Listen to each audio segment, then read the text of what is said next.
Did earlier where I said that it Oh, was... you're right, yeah, sorry. Find the... Yep, got that. You're happy to move Sylvia Yep. Park? Yep, Well, okay. no... Yeah, No, there's you that don't want issue to, of- that's right. So I've yes, moved it, push and up. councillor Sharon seconded. So why don't we put Sylvia Park?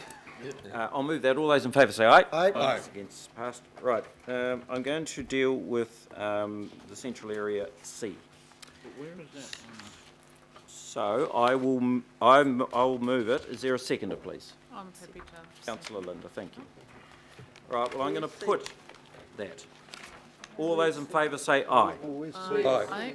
Against? No. No, I note those. Noted. I have noted the noes. Sorry, can we just... Oh, it's the wrap up. So we have Mike, councillor Denise, and Cam. Thank you very much. That is carried.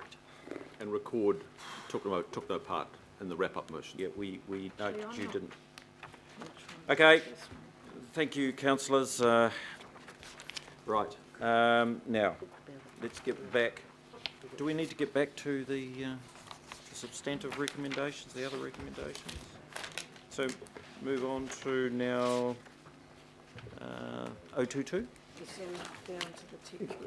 Okay, now we're on to the technical stuff, councillors, and what I was going to say to you is that, so remember these are all technical matters now. Yeah. They're all technical matters, and so what we need to do is to work through from 022 onward. All of those who have conflicts can now come back. 022. Mr. Mayor, Yes. forgive me, I misunderstood this part of the process. I alluded to it previously, but there are a number of small, localised inconsistencies with the underlying zone overlays which need to be sorted out. Not many of them. I have been discussing it with the officers. They believe there is a prima facie case to sort these rather strange anomalies out before, and essentially I'm asking for the officers to come back with some information I on will those undertake to make sure that happens on Monday. Thank you. Right. Okay, right, now councillors, 022 natural hazards and flooding. I can report to you that our great hope is that we will not suffer from any of that today as a consequence of a 7.6 tsunami, earthquake in No, Caledonia. New Caledonia, there's no threat, And there's so no tsunami threat. There is no tsunami threat. And so, but I do have a lot of thought for the poor people in New Caledonia. That is a massive That's a huge earthquake, 7.6 on the Richter Now scale. 7.2. No. It's going down, thank God for that. Okay, now, so we move on to item 022. And so look, councillors, we'll look to sort of try and go through till about 3:45. You okay with that? Yeah. Actually, on that subject, I think that's a great idea, Mr. Chairman.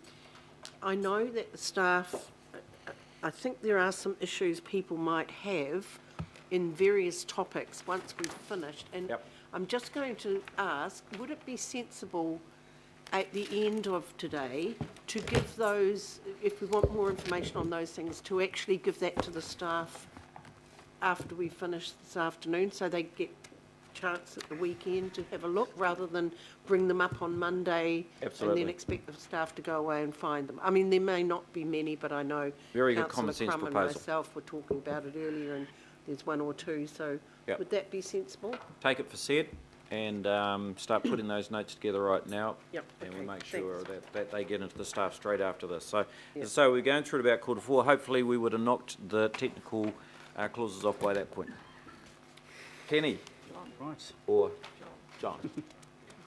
So the primary natural hazards that the unitary plan manages are flooding, as mentioned in the title of this topic, but also coastal inundation and geotechnical instability. Those are the main natural hazards that the unitary plan manages. There are just some technical matters that officers are recommending that we reject. And probably the most significant one of all is in relation to the panel's view that a 1 in 50-year floodplain should be the basis for many of the flooding controls rather than the 1 in 100-year floodplain, which has been in the unitary plan since notified, is used by many other councils, is a wider area than the 1 in 50-year flood, because once in 100 years it'll be a larger extent. But we felt we put forward a very strong case that the 100 years floodplain should be retained, and the panel has opted for the 1 in 50-year floodplain. So that is the main change that we are recommending in terms of a rejection. That's B on the screen there. Do you want them? Also related to that is just the, Do you want to move it? yeah, they are very technical, these I think we should matters. call it the Councillor Wayne Walker clause, that on his behalf I will move the flooding and Aye. inundation. Can we wait till he gets Brackets, back? Can we wait till he- inundation. Wayne's just getting his nomination in, so. Well, Checking that it's gone. trying to do that now, He's got till 5 o'clock, we told him. I'll second. Brackets, He was inundation. running around at 11:15. I hope you got yours in, John. He's not on the electoral roll, it's proving difficult. Okay, well, that was frivolous. Seriously, happy to Staff to move do it. your nominations. Okay, well, we've got a mover and a seconder. Is there any seconder? Councillor Ross, well done. Okay. For the bundle. Right. So, you have, you see, okay, so we'll move, so you're moving the whole lot, Penny? Yeah. Right. So this is down to, L. K, down to K. This, This is the bit I A down to K, is that right? That's what I've got here. A to K, right, has anyone got a comment or anything about this? Sorry, I'm looking at this one here, this is the one on the table. So I'm looking at the one on the table, not in the yellow pages. Oh. Okay, just follow that because this is what all the officers are following now.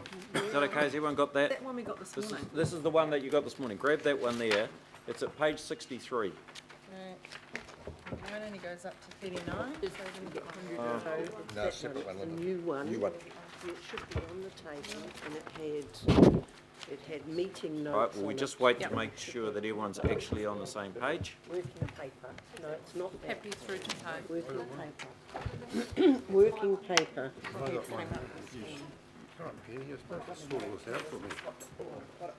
We got it? I'm caught out. I don't have to sort it out for you, George. You can sort out your own. This one needs more women on it. You should have more women on your ticket, you see. Okay, so everyone's got it, and they're at page 63. So that's 62, 63, and 64, right, on the white papers. It's been moved and seconded, all of them. We've had the explanation from Penny P. Is there any comment, or John? Any comment? I'll move it. Councillor Camp. Well, can we just get a kind of a Riverhead version of, IQ version of what we're actually signing over to here as far as rejecting the recommendations in and around consent requirements in inundation, coastal inundation zones? Can we just have a 101 as to what we are rejecting and what our position is in and around consents required around constructing in that inundation coastal zone at a top line level? Okay, so in terms of the coastal inundation, 1% annual exceedance, etc., the council's case before the hearings panel was it was both for new buildings and alterations and extensions to existing buildings. The panel has only recommended controls on extensions to existing buildings, which goes halfway there, but it's actually the new buildings that we are concerned to make sure that there are standards to assess them. So So all we're saying is that they only put half of the rule in the plan. We think it's a technical error that they dropped out the words new buildings. We just want to reinstate the word new buildings. Because you don't want to have coastal inundation areas that you're allowing new buildings to be built in as of right, but putting extensions to existing buildings through resource consenting. Both of them need to have a resource consent to make sure they're built so people and buildings aren't put under threat, particularly buildings by people by coastal inundation. Is there a standard meterage required, and is there a standard on the annual exceedance probability? Or is it done on a case-by-case basis? We are getting into really technical stuff that I will be quite upfront, I don't know about, but this is the kind of rule that will ensure that places like Tamaki Drive, when we have those coastal surges, that we are making sure that new buildings that are built there are built above a certain level. I think is it 1 We will ask Lara to come and give you the technical reasons.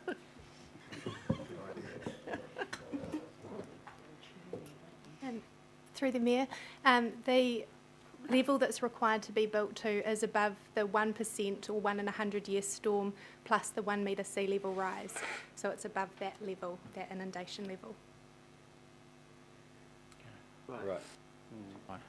Whatever the 1% means, but yeah, okay. I hear. Very good, thank you. That was a good technical discussion. Anything else? Nearly every council. I'll move this group of recommendations. All those in favour say aye. Aye. Against, and then we have got L. This is the final clause, the wrap clause, and so do I have a mover? I'm happy to move it. Councillor Chris, your second. All those in favour say aye. Aye. Against? Thank you. Move on to trees. 025. So, No. I've got one that so the topic 025 is to do with the schedule of trees. So just be very clear, it's about trees that have been scheduled as notable trees. The panel is recommending the deletion of 85 of scheduled notable tree items from the schedule of notable trees. The reasons they have given is that there was not enough information on those, against those 85 trees for them to meet section 76 4A to 4D of the Resource Management Act. That information is available and it is part of the existing legacy plans, and that was provided, but we believe it's been inadvertently left off, so we're recommending those 85 trees be put back. The second issue to do with trees is that they recommended the deletion of a number of scheduled items from the schedule with no explanation or reasoning given, and for that reason we believe it is actually an error rather than it's something that the panel meant to do, because the panel has been quite specific to give reasons when they've been removing scheduled items from the schedule. So we're recommending that those be put back as well. So that's 18 items. And then the last issue is to do with the recommendation by the panel that up to 20% of a notable tree can be trimmed as a permitted activity. The council's case has always been 10%. 20% is quite a significant amount from a notable tree, and we believe that if it's allowed to occur as a permitted activity, that could result in significant harm to some trees on the notable tree schedule. So we're recommending that we go back to the 10%, and we're supported by our arborists on that matter. Right, so Councillor Ross will move and Councillor John Watson will second. Can I ask a question about Yep, that? there you go. What on earth reason did the panel give for increasing from 10 to 20%? I'll just check.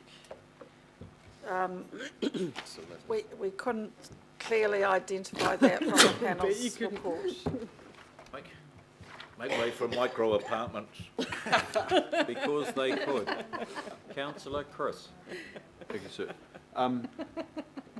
Just on a particular tree, and it's unfortunate I have to dig down into a pair of trees, but the trees at 8 Minnehaha, Putakawa, identified as having considerable heritage value, are posed to be removed because of the risk of the damage to the Thorn Estate dairy. Anybody up to pace on those? I doubt it.